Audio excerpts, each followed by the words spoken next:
السلام علیکم ورحمۃ اللہ وبرکاتہ۔ اہلا وسہلا اقرا محب الحافظات پشاور شان ورثہ جماعت عالیہ دوم مضمون تفسیر سورۃ الاعراف۔ آج کا ہمارا سبق سورہ اعراف آیت نمبر 94 سے ہے۔ ترجمے کی طرف دیکھیں۔ وما ارسلنا فی قریۃ من نبی الا اخذنا اہلها، اور نہیں بھیجا ہم نے کسی بستی میں کوئی نبی کہ نہ پکڑا ہو ہم نے وہاں کے لوگوں کو بالبأساء سختی میں، والضراء اور تکلیف میں، لعلہم یضرعون تاکہ وہ گڑ گڑائیں، ثم بدلنا مکان السیئۃ پھر بدل دی ہم نے برائی کی جگہ الحسنۃ بلائی، حتی عفوا یہاں تک کہ وہ بڑھ گئے، وقالوا قد مس آباءنا الضراء اور کہنے لگے کہ پہنچتی رہی ہے ہمارے باپ داداؤں کو الضراء والسراء تکلیف اور خوشی، فأخذناهم بغتة وهم لا يشعرون پھر پکڑا ہم نے ان کو اچانک، وهم لا يشعرون اور ان کو کچھ خبر نہ تھی، ولو ان اہل القرى اور اگر بستی والے ایمان لاتے، آمنوا ایمان لاتے، واتقوا اور پرہیزگاری کرتے، لفتحنا تو ہم کھول دیتے، علیہم ان پر، برکات من السماء نعمت آسمان کی، والارض اور زمین سے، ولکن کذبوا لیکن جھٹلایا انہوں نے، فاخذناہم پس پکڑا ہم نے ان کو، بما کسبوا بسبب اس کے، کانوا یکسبون جو وہ اعمال کرتے تھے، افآمن اہل القرى اب کیا بے ڈر ہیں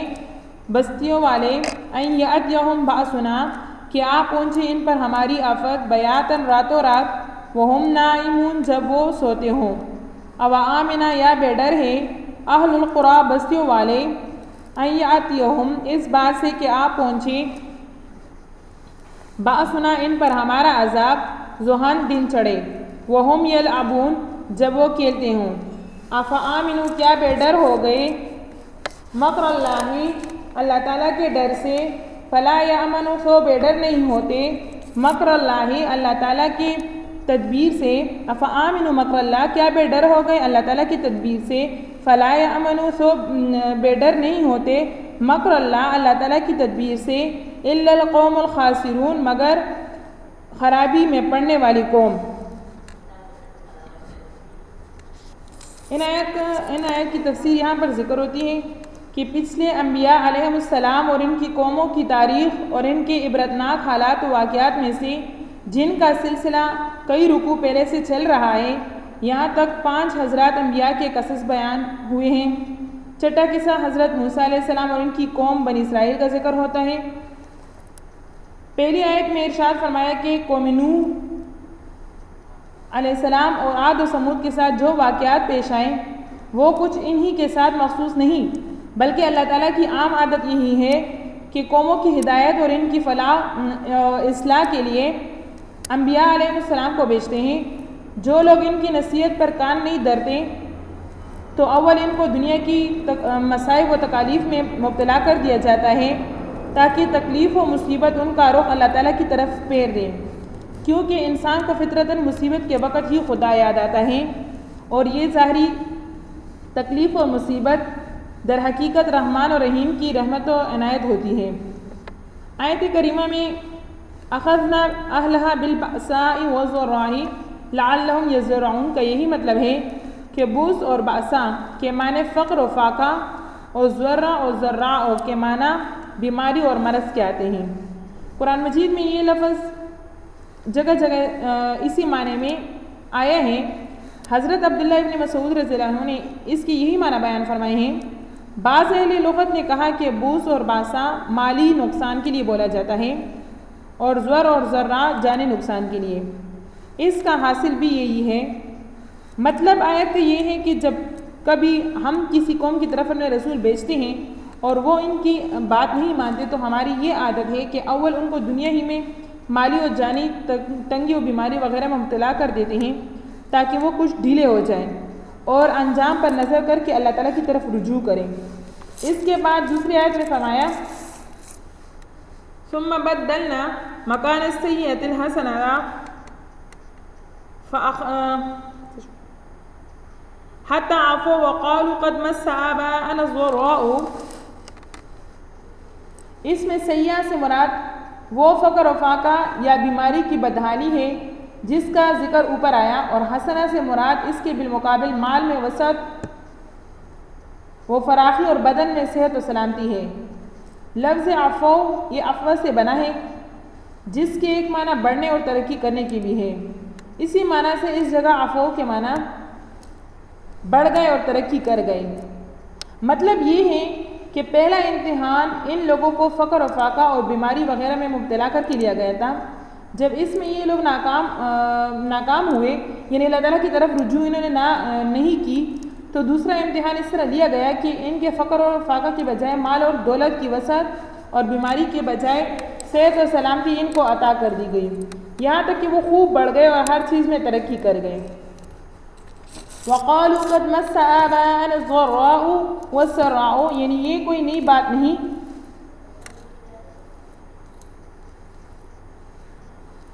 یہ لوگ کہنے لگے کہ یہ کوئی نئی بات نہیں اور نہ یہ کسی اچھے یا برے عمل کا نتیجہ ہے، بلکہ زمانہ کی عادت ہی یہی ہے کہ کبھی راحت، کبھی رنج، کبھی بیماری، کبھی صحت اور کبھی تنگی ہوا کرتی ہے۔ ہمارے باپ داداؤں کو بھی ایسے ہی حالات پیش آئے ہیں۔ خلاصہ اس کا یہ ہے کہ پہلا امتحان تکلیف اور مصیبت کے ذریعے کیا گیا، اس میں یہ لوگ ناکام ہوئے، تو دوسرا امتحان ان کا دولت اور راحت سے لیا گیا، تو اس میں بھی یہ لوگ ناکام رہے اور کسی طرح اپنی گمراہی سے یہ لوگ باز نہ آئے، تو تب اچانک عذاب میں پکڑے گئی۔ فَأَخَذْنَاهُمْ بَغْتَةً وَهُمْ لَا يَشْعُرُونَ، بغتہ کے معنی اچانک، مطلب یہ ہے کہ جب یہ لوگ دونوں قسم کی آزمائشوں میں ناکام رہے اور ہوش میں نہ آئے، تو ہم نے ان کو اچانک اس طرح عذاب میں پکڑ لیا کہ ان کو اس کی خبر بھی نہ تھی۔ پھر آیت میں فرماتے ہیں وَلَوْ أَنَّ أَهْلَ الْقُرَىٰ آمَنُوا وَاتَّقَوْا لَفَتَحْنَا عَلَيْهِمْ بَرَكَاتٍ مِّنَ السَّمَاءِ وَالْأَرْضِ وَلَٰكِن كَذَّبُوا فَأَخَذْنَاهُمْ بِمَا كَانُوا يَكْسِبُونَ، یعنی اگر بستیوں کے رہنے والے ایمان لے آتے اور نافرمانی سے پرہیز کرتے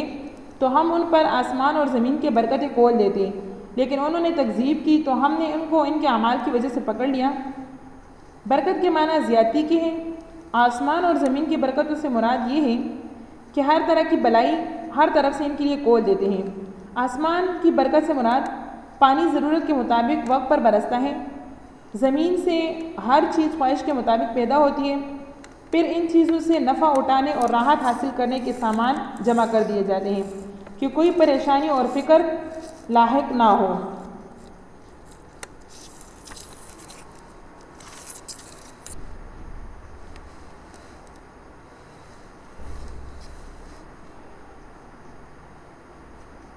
أَفَآمِنَ أَهْلُ الْقُرَىٰ أَن يَأْتِيَهُمْ بَأْسُنَا بَيَاتًا وَهُمْ نَائِمُونَ، اس آیت میں پھر دنیا کی سب قوموں کو تنبیہ کرنے کے لیے ارشاد فرمایا کہ ان بستیوں کے بسنے والے اس بات سے بے فکر ہو کر بیٹھے کہ ہمارا عذاب ان کو اس حالت میں آ پکڑے کہ جب وہ رات کو سو رہے ہو، اور کیا یہ بستی والے اس سے بے خوف ہو گئے ہیں کہ ہمارا عذاب ان کو اس حالت میں آ پکڑے گا کہ جب وہ دن چڑھے اپنے لہو و لعب میں، یعنی کھیل وغیرہ میں مشغول ہو۔ کیا یہ لوگ اللہ تعالیٰ کی خفیہ تدبیر اور تقدیر سے مطمئن ہو بیٹھے ہیں؟ سو خوب سمجھ لو کہ اللہ تعالیٰ کی خفیہ تدبیر اور تقدیر سے بے فکر وہی قوم ہو سکتی ہے جو خسارے میں پڑی ہوئی ہو۔ اولم یہد للذین،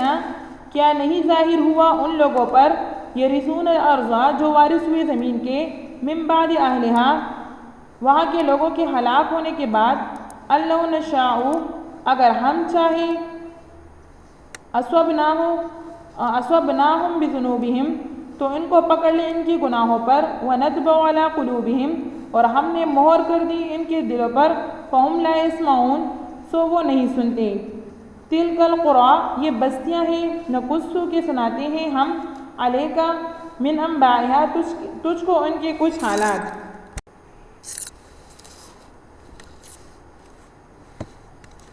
وَلَقَدْ جَاءَتْهُمْ، اور بے شک ان کے پاس پہنچ چکے، رسولہم، ان کے رسول، بالبینات، نشانیاں لے کر، فما کانوا، پھر ہرگز نہ ہوا، لیؤمنوا، کہ ایمان لائے، بما کذبوا من قبل، اس بات پر جس کو وہ پہلے جھٹلا چکے تھے، کذالک، اسی طرح، یدعو اللہ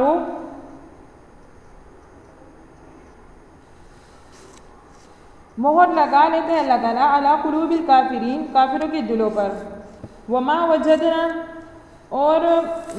نہ پایا ہم نے لأکثرہم ان کے اکثر لوگوں میں عہد کا نبا، وَإِن وجدنا اکثرہم لفاسقین اور اکثر ان میں نافرمان لوگ تھے۔ یہاں پر آیت مذکورہ میں پچھلی قوموں کے واقعات اور حالات سنا کر موجودہ اقوام عرب و عجم کو یہ بتلانا مقصد ہے کہ ان واقعات میں تمہارے لیے بڑا درس عبرت ہے کہ جن کاموں کی وجہ سے پچھلے لوگوں پر اللہ تعالیٰ کا غضب اور عذاب نازل ہوا ان کے پاس نہ جائے، اور جن کاموں کی وجہ سے انبیاء علیہ السلام اور ان کے متبعین کو کامیابی حاصل ہوئی ان کو اختیار کرنا چاہیے۔ یہاں پر فرمایا اولم یہدی للذین یرثون الارض، ہدا یہ یہدی کے معنی نشاندہی کرنے اور بتلانے کے آتے ہیں۔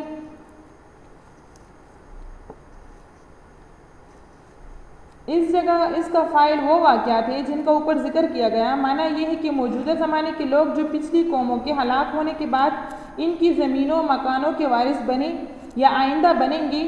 کیا ان کو پچھلے عبرتناک واقعات نے یہ نہیں بتلایا کہ کفر و انکار اور احکام خداوندی کی خلاف ورزی کے نتیجہ میں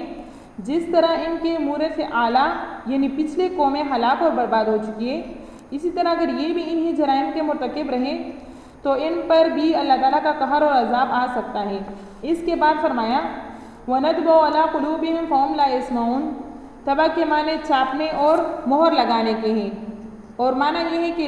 یہ لوگ واقعات ماضیہ یعنی ماضی کے واقعات سے بھی کوئی عبرت اور ہدایت حاصل نہیں کرتے، جس کا نتیجہ یہ ہوتا ہے کہ اللہ تعالیٰ کے غضب سے ان لوگوں کے دلوں پر مہر لگ جاتی ہے اور پھر وہ کچھ نہیں سنتے۔ یہاں پر ایک بات قابل نظر ہے، وہ یہ کہ دل پر مہر لگ جانے کا نتیجہ تو عقل اور فہم کا معدوم ہو جانا ہے، یعنی عقل معدوم ہو جاتی ہے، تو اس کی کانوں کی سماعت پر کیا اثر ہوتا ہے؟ کانوں کی سماعت پر تو اس کا کوئی عادتاً اثر نہیں ہوا کرتا۔ تو اس آیت میں موقع اس کا تھا کہ اس جگہ فہم لا یفقہون فرمایا جاتا، یعنی وہ نہیں سمجھتے، مگر قرآن کریم میں یہاں فہم لا یسمعون آیا ہے، یعنی وہ نہیں سنتے۔ سبب یہ ہے کہ سننے سے مراد اس جگہ ماننا اور اطاعت کرنا ہے، جو نتیجہ ہوتا ہے سمجھنے کا۔ مطلب یہ ہے کہ دلوں پر مہر لگ جانے کے سبب وہ کسی حق بات کو ماننے پر تیار نہیں ہوتے۔ پھر فرمایا تِلْكَ الْقُرَىٰ نَقُصُّ عَلَيْكَ مِنْ أَنْبَائِهَا، انباء یہ نبا کی جمع ہے جس کے معنی ہے کوئی عظیم الشان خبر۔ معنی یہ ہے کہ ہلاک شدہ بستیوں کے بعض واقعات ہم آپ سے بیان کرتے ہیں۔ اس کے بعد فرمایا وَلَقَدْ جَاءَتْهُمْ رُسُلُهُمْ بِالْبَيِّنَاتِ فَمَا كَانُوا لِيُؤْمِنُوا بِمَا كَذَّبُوا مِنْ قَبْلُ، یعنی ان سب لوگوں کے انبیاء اور رسول ان کے پاس معجزات لے کر پہنچے جن کے ذریعے حق اور باطل کا فیصلہ ہو جاتا ہے، مگر ان کی ہٹ درمی اور ضد کا یہ عالم تھا کہ جس چیز کے متعلق ایک مرتبہ ان کی زبان سے یہ نکل گیا تھا کہ یہ غلط اور جھوٹ ہے، پھر اس کے حق و صدق ہونے پر کتنی ہی معجزات اور دلائل ان کے سامنے آ گئی، مگر وہ اس کی تصدیق اور اقرار کرنے کے لیے آمادہ نہ تھے۔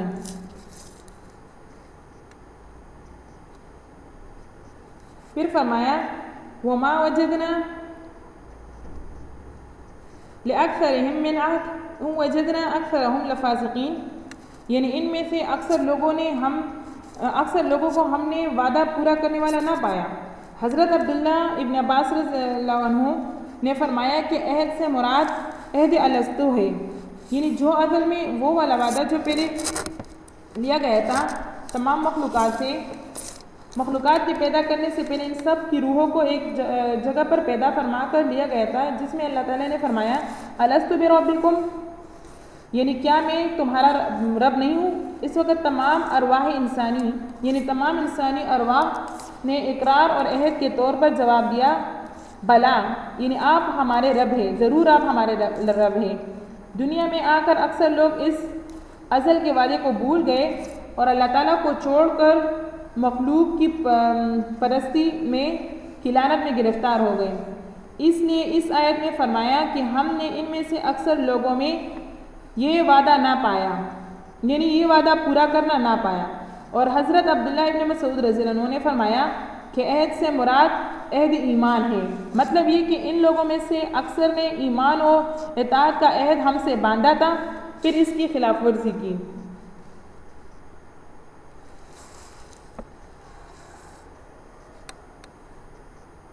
اس کے بعد فرمایا وَإِن وَجَدْنَا أَكْثَرَهُمْ لَفَاسِقِينَ، یعنی ہم نے ان میں سے اکثر لوگوں کو اطاعت اور فرمانبرداری سے خارج کر دیا۔ یہاں تک تو پچھلے انبیاء علیہ السلام اور ان کی قوموں کے 5 واقعات کا بیان کر کے موجودہ لوگوں کو ان سے عبرت و نصیحت حاصل کرنے کے لیے تنبیہات فرمائی گئی ہے۔ اس کے بعد اب چھٹا قصہ حضرت موسیٰ علیہ السلام کا تفصیل کے ساتھ بیان ہوگا، جس میں واقعات کے ضمن میں سینکڑوں احکام اور مسائل کے بے شمار مواقع ہیں۔ ثم بعثنا من بعدهم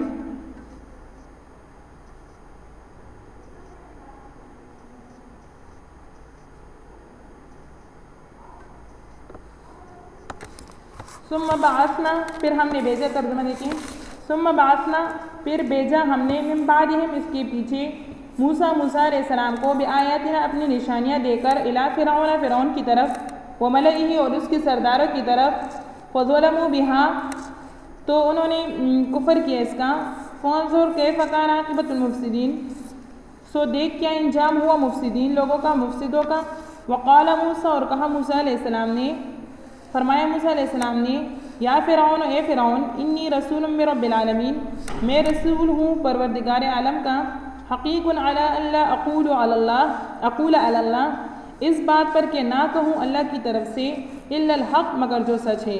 قد جئتکم لایا ہوں تمہارے پاس ببینۃ نشانی من ربکم تمہارے رب کی طرف سے، فارسل سو بھیج دے معیہ میرے ساتھ بنی اسرائیل کو، قال بولا ان کنت جئت بآیت اگر تو آیا ہے کوئی نشانی لے کر، فاتی بہا تو لا اس کو، ان کنت من الصادقین اگر تو سچا ہے۔ فالقى عصاه سو اس نے اپنا عصا ڈال دیا، فاذا هي ثعبان مبین تو اسی وقت اژدہا صریح اژدہا بن گیا۔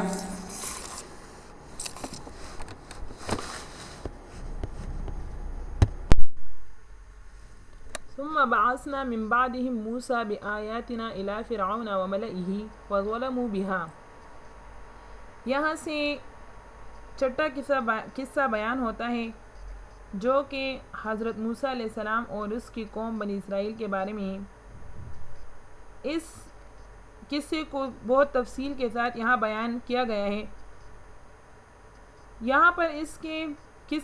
قصے کو تفصیل کے ساتھ بیان کرنے کا سبب یہ ہے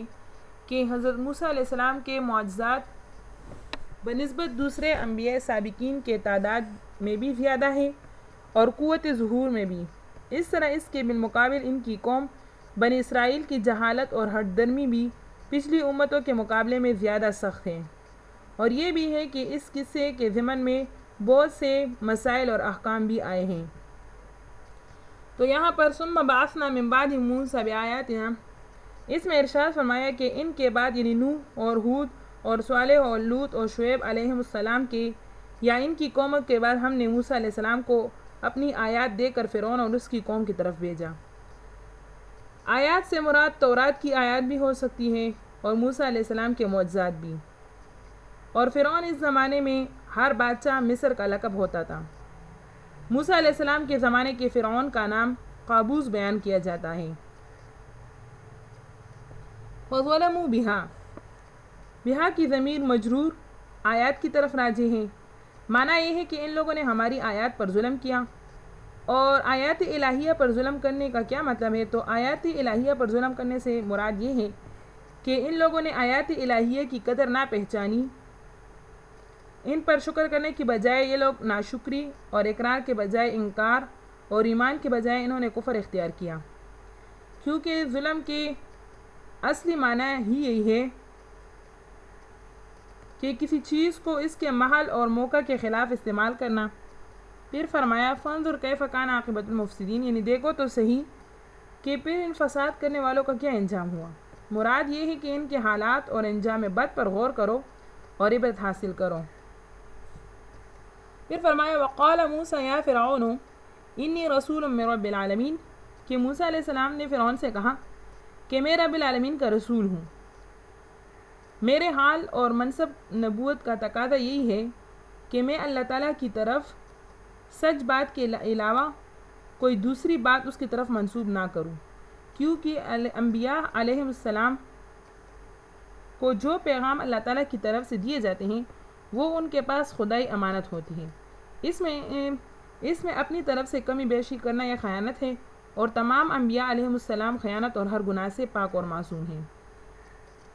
اس کا حاصل یہ ہے کہ تم لوگوں کو میری بات پر اس لیے یقین کرنا چاہیے کہ میری سچائی تم سب کے سامنے ہے. میں نے کبھی جھوٹ نہیں بولا اور نہ بول سکتا ہوں. اس کے علاوہ فرمایا قد جئتکم ببینۃ من ربکم فارسل معی بنی اسرائیل. یعنی صرف یہ بات نہیں کہ میں نے کبھی جھوٹ نہیں بولا، بلکہ میرے دعوے پر دلیل میرے معجزات بھی ہیں. اس لیے ان سب چیزوں کا تقاضا یہ ہے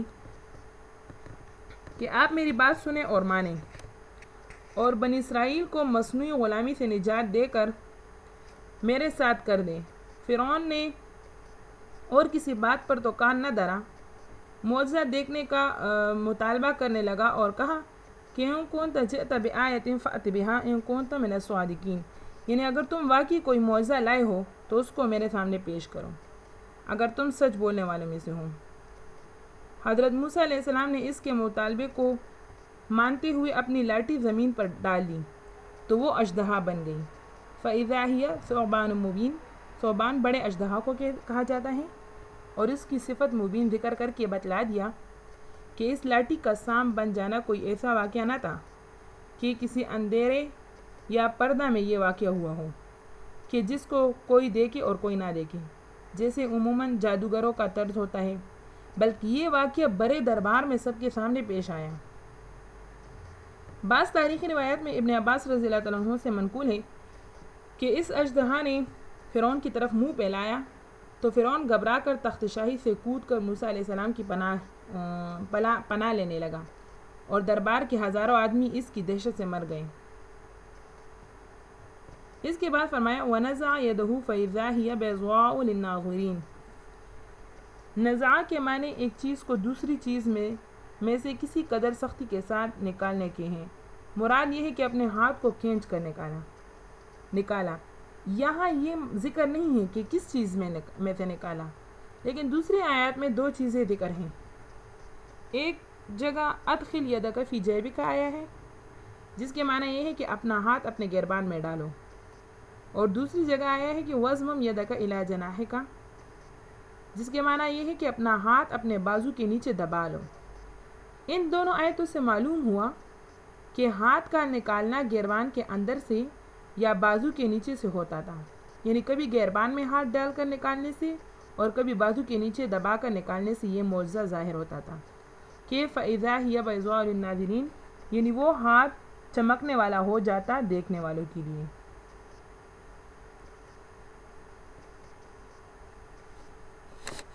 صدق اللہ العظیم. وآخر دعوانا ان الحمدللہ رب العالمین. سبق اچھی طریقے سے یاد کرے اور آگے 2 رکوعات کا مطالعہ کرے. السلام علیکم ورحمۃ اللہ وبرکاتہ.